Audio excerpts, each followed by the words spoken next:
Hiya, my name's Gemma. I'm one of the Band 5 rotational physiotherapists here at Lancashire Teaching Hospitals, and I'm just going to show you a bit about my day, give you some insight into what we do as physiotherapists. So the easiest way to identify a physio is white tunic, navy trim, and also navy trousers as well. So the best way to recognise a physio is white tunic, navy trim and navy trousers.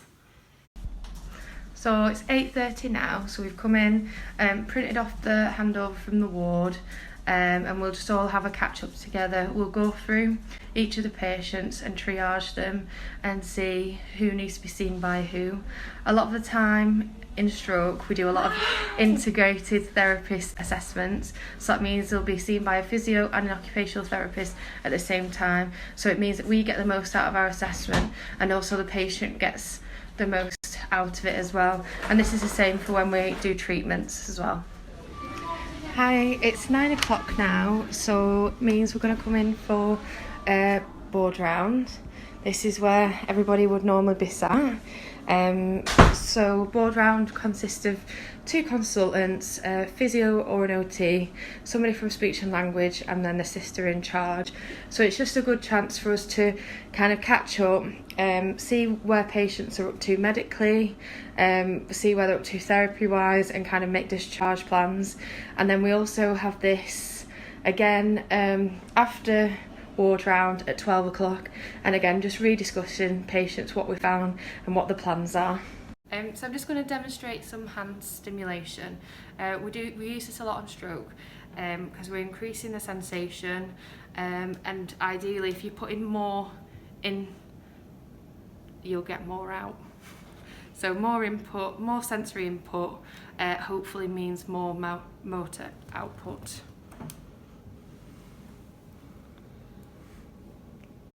Hi guys, it's 11 o'clock. I've just finished with a new stroke patient that I went to see with my lovely OT colleague. The patient is new to the ward, so it involved reviewing the notes, checking the CT scan to see whereabouts they've had the stroke, and it gives you a better idea of what they may be presenting with.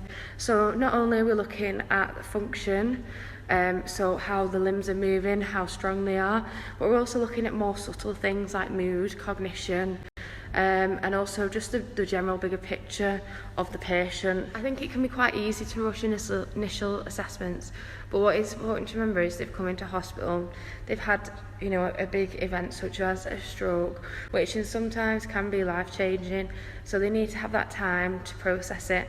And I think just educating the patient on what's happened, do they understand they've come in with a stroke and what the effects of this may be. Sometimes we offer lifestyle advice as well, such as quitting smoking and encouraging kind of an active lifestyle. After doing an initial assessment of a patient, we need to start thinking about maybe looking at discharge planning. We've got a few options in terms of discharging, but specifically on the stroke pathway, we can send people to Rockwell at Chorley Hospital, which is a stroke rehab ward. So it means that patients can carry on with rehab, carry on with the physio, OT and speech and language goals until they reach a long-term goal, such as going home or whatever that may be.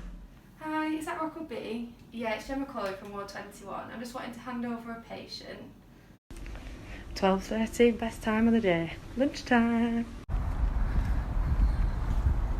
So this is the full PPE that we've got to wear when seeing COVID positive patients.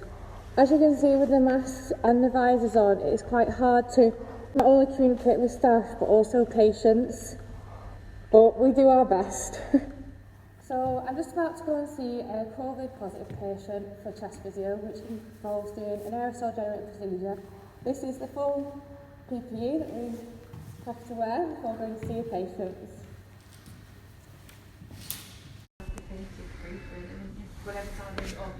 Hi guys, come on in.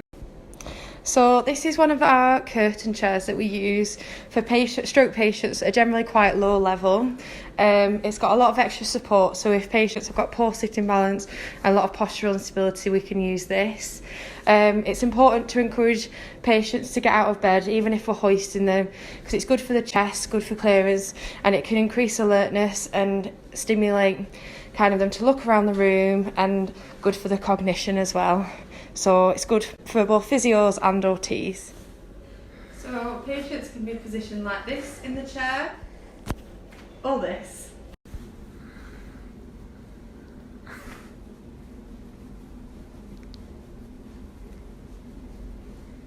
So pretty basic, but this is what we use for scaffolding. So if somebody is lacking a bit of support, say if the legs rolled out this, we can help pop it into the side and keep a nice midline alignment for patients. Just finished with a patient who's come in with mild left-sided weakness, no visual deficit, no cognitive deficit, just purely a weakness issue as such. So we've assessed him, and what the important thing is to assess is in function really. So we start out by assessing them laid on the bed, so they'd be laid flat on the bed.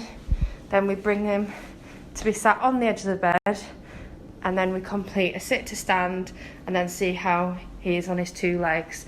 And that way it gives us a better idea of how they are on the feet and in day-to-day tasks. Once somebody's up and walking, we can properly have a look at the gait, so how they're actually walking. We can break that down, look at the shoulders, look at the hips, look at the foot, and just check that they have such a normal gait pattern.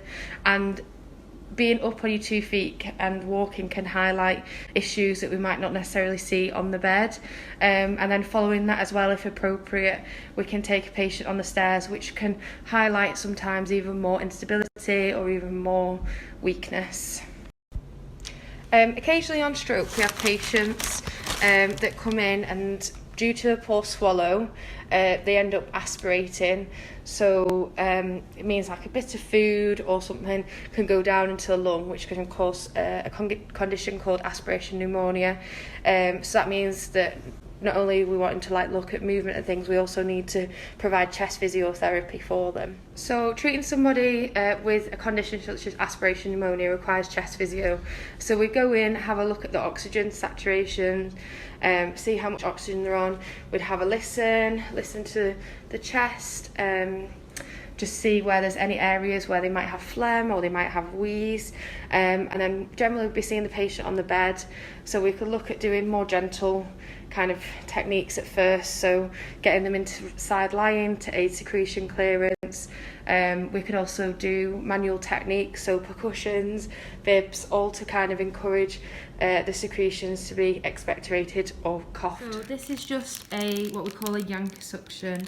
So this is generally used to help stimulate a cough and also clear oral secretions from the mouth and the back of the throat. If there's concerns about a patient maintaining their own airway, we've got 2 methods of securing an airway. So first one is a Goodell, which goes in oropharyngally. So you just pop it into the mouth, twist it round, and it's in. You've got a secure airway into the throat.